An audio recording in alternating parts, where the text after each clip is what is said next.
Sir मग देशी का इंग्लिश देशी नाही म्हणजे शिक्षण झालं इंग्लिश हा सर म्हटलं काय सायन्स ते घेतलेलं आहे ते. असं हा. तर बाबा मी तुम्हाला सांगतो तुम्ही वैतागलेला आहात ना हा. कधी जर समजायच्या कृषीच्या योजनांची काही ती माहिती सांगायला जर अधिकारी वर्ग आला तर तुम्ही कधीच मंदिरात येत नाही कधीच नाही भाऊ कधीच येत नाही अरे भाऊ पाणी भरायचं राहतंय ना अहो बाबा पाणी एवढं वेळ भरण्यापेक्षा तुम्ही ठिबक सिंचन करा ना एकदा बटन दाबलं तर पाणी व्यवस्थित त्या पाणीचं व्यवस्थापन होईल हा? तुम्ही नुसते असे राबता शेतीचं व्यवस्थापन नाही पाण्याचं व्यवस्थापन नाही जमिनीचं व्यवस्थापन नाही जमिनीचं संवर्धन करता येत नाही मग तुमच्याकडे पाणी कसं काय साचणार आहे जर समजा 10 फुटावर एक बोर लावलेले पाण्याची पातळी खाली जाईल नाही तर काय होईल बरोबर हं?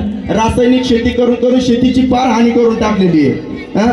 आपल्याकडे कृषीच्या अनेक योजना आहेत हं? त्यासाठी आपण पाणी अडवायला पाहिजे पाणी जिरवायला पाहिजे त्यासाठी गॅबिन बंधारे आहेत बरोबर आहे काय बरोबर. शेततळे आहेत ठिबक सिंचन आहेत ते चरे पाडून आपण पाणी अडवू शकतो पाण्याची पातळी वाढवू शकतो त्यामुळे तुम्हाला पाण्याचं व्यवस्थित व्यवस्थापन होईल आणि शेतकरी हा राजा होता आणि राजा म्हणूनच राहणार आहे फक्त तुम्ही काय करा पाण्याचं व्यवस्थापन व्यवस्थित पद्धतीने करा नुसतं यायचं आणि शेतीत राबायचं आणि म्हणतात की शेतीला काही पिकत नाही शेतीमध्ये काही मजा नाही कशी काही मजा राहणार नाही तुम्ही कोणत्याही गोष्टीचं व्यवस्थापन केलं तर खरंच त्याचं अर्थ त्याचं महत्व तुम्हाला कळणार आहे आलं लक्षात आता लक्षात आलं माझ्या काय याची दारू सोड तुला कळतंय का बाप शेतकरी आहे हं?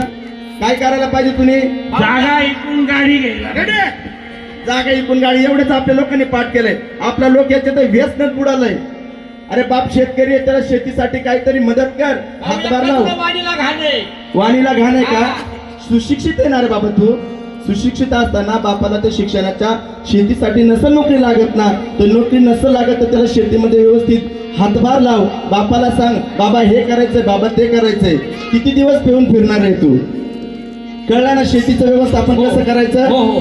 कळलं चालेल. काय करायचं शेती कशी करायची व्यवस्थित तंत्रज्ञान पद्धतीने शेती करायची ना तर शेती व्यवस्थित होईल आणि शेतीला भाव सुद्धा व्यवस्थित मिळेल आलं लक्षात बरोबर कळलं या मग अशा सभेंना येत जा नाहीतर आमचे कृषी अधिकारी येतात आणि पुढे पाहिले तर 10-12 लोक होते 10-12 लोकांना काय आम्ही सांगायचं बरोबर. हं? येत जा थोडी माहिती घे जा शासनाच्या काही योजना त्या योजनांची माहिती घेत जा चालेल, चालेल. आलं लक्षात चालेल. व्यवस्थित शेती करा हा हा हा जा